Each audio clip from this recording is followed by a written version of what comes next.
안녕하십니까. 반갑습니다. 부동산 시장의 흐름에 대해서 여러 가지 설랑설레 얘기가 많습니다. 제 방송을 보시는 분들은 제가 하는 말에 좀 귀를 기울여 주시고 제 말이 맞다, 틀리다를 논하기 전에 어떤 이야기를 하는지, 왜 그런지 거기에 초점을 좀 맞춰서 방송을 좀 봐주셨으면 합니다.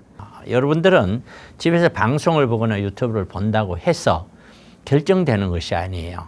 방송이나 유튜브 보는 분들의 99.9%는 자기 생각과 비슷하게 이야기하는 사람 의견을 따라가게 됩니다. 제 생각과 다른 의견을 갖고 있는 분들도 제 세미나 오셔서 왜 저런 이야기를 하고 왜 그런 생각을 하는지에 대해서 들어보셔야 됩니다. 지금 현재 전 세계 지구인들의 관심사는 경제적인 문제에서는 미국의 금리입니다. 그 다음에 두 번째는 전 세계 관심사가 바로 기후 문제. 그리고 세 번째는 전 세계 관심사가 선진국을 중심으로 한 고령화 사회.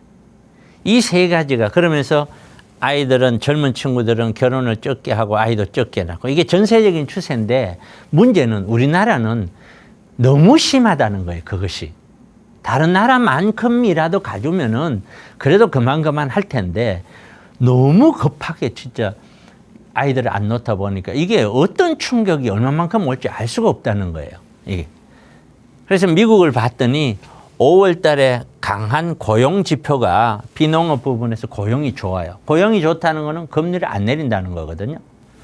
그런데 그래서 금리 인하는 9월 이후에는 가능할 것이야 그랬는데, 또 소매 판매를 봤더니 전월 대비 0.1% 늘어나서 원래 예상치보다, 원래 예상치 0.3%도 안 돼요. 그러니까 이게 침체가 가나? 전체적으로 미국 국민들이 월급은 받고 해도 소비가 좀 줄어드네? 이게 어려워진다. 금융에 대한 어떤 이자도 뭐든 그렇다는 거거든요. 실업수당 청구 건수가 또 카드 연체율이 증가가 되네? 아, 이거 미국 경제가 괜찮을까? 이 굉장히 이 두 개를 보면은 미국 경제가 부정적이죠. 부정적. 이 부정적이라는 것은 금리를 인하해야 된다는 뜻이에요. 이거는. 그러니까 금리 인하를 잘 생각하셔야 돼요. 금리 인하는 경기가 좋으면서 금리 인하를 쭉쭉쭉 내리는 케이스는 사실상 생각해 보기 힘들어요. 경기가 안 좋아야 내린다고 보시면 돼요. 경기가 안 좋은데 무슨 금리 내린다고 무조건 아파트 가격이 무조건 올라간다? 그거 아니에요. 경기 침체 신호냐? 9월 금리 인하를 할 거냐? 우리 지켜봐야 된다. 지금은 굉장히 불안한 시기다. 중국을 봤더니 코로나 이전에 20% 수준으로 어려운 경기 자체가 코로나 이전에 비해서 20% 수준밖에 안 된대요. 거기다가 트럼프가 혹시 미국에서 재집권하면은 중국과 경제 관계를 아예 단절하겠다고 아예 작정하고 나서고 있어요. 러시아, 중국과 맞서서 핵실험도 해야 된다. 이렇게 얘기하고 있어요. 트럼프가. 아, 이런 얘기 들으면은 움찔움찔하죠. 우리도 정말 걱정이 태산이죠. 이 트럼프의 움직임에. 모든 물품에 대한 관세를 60% 부과하는 것보다 더 강경한 트럼프 진영이에요. 야, 정말 어떻게 될지 모르겠어요. 어떻게 보면 바이든이 되는 것이 훨씬 좋은 것 같은데, 트럼프 되면은, 와, 어떻게 될지 정말 깜깜합니다. 원래 말 지나 보면은요. 한국은 급격한 초고령화 생산성이 저하되고 인건비가 상승됐다. 물가 상승으로 저금리는 코로나 이전의 저금리요. 그거는 기대하기 힘든다. 그럼 우리가 지금 물가 상승률 지금 해서 금리가 3.5%인데 이게 2%, 1% 갈 거냐? 자, 그렇게 되기는 현실적으로는 거의 어렵다라고 봐줘야 돼요. 내려간다고 하더라도 얼마 내려가겠어요? 내년까지 다 해도 한 1% 내려갈까요? 글쎄, 그런 정도 금리 조금 내리면 부동산 가격이 막 올라갈까요? 그렇지 않아요. 한국은 서울 인구 정책의 기본 계획을 세웠어요. 그런데 어떻게 했냐? 2년 후에 65세 이상 인구가 20%가 넘는 초고령 사회로 된대요. 외국인 간병인을 적극적으로 도입하겠답니다. 우리 간병을 누가 해야 돼요? 외국인 해야 되죠. 건강 나이는 70.5세, 기대 수명은 85세.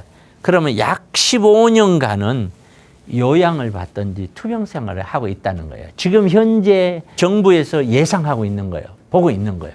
그러니까 내가 건강하다고 해서 요즘 70세 펄펄 하던데 병원 한번 가보세요. 요양원 한번 가보세요. 얼마나 많은지.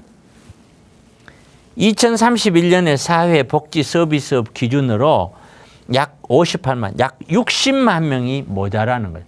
6, 7년 뒤에 고령자들을 받쳐줄 수 있는 복지사가 평택시 인구만큼 부족하다는 거예요. 이거 엄청난 거예요. 그럼 그 이야기는 뭐예요? 그만큼 노후는 어려워진다는 거예요. 돈도 많이 들고 굉장히 어려워진다는 거예요. 그러니까 노후는 정말 향후 앞으로 1년이 부동산 시장은 정말 문제고 내년까지요.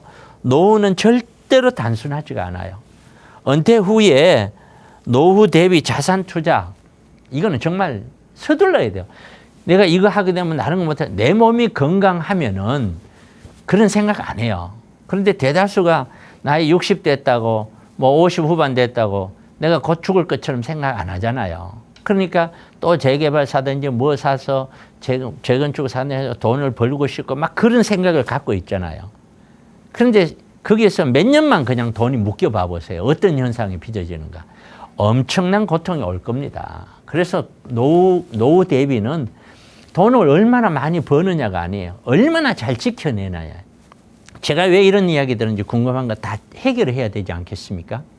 여러분들이 왜 제가 방송에 나와서 또는 뭐 유튜브를 통해서 이런 이야기를 하는지를 충분히 이해하실 수 있을 것이라 생각합니다. 그러니 부동산 투자만큼 중요한 게 없잖아요. 우리 사회에. 집에 앉아서 해결을 하려고 하지 마십시오. 발품, 제 이야기 다 듣고 발품 팔아도 늦지 않습니다. 발품 판다고 해결되는 게 아니에요. 충분히 많은 시간을 할애를 하셔서 세미나에 오셔서 여러분들이 좋은 의사결정을 하시기 바랍니다.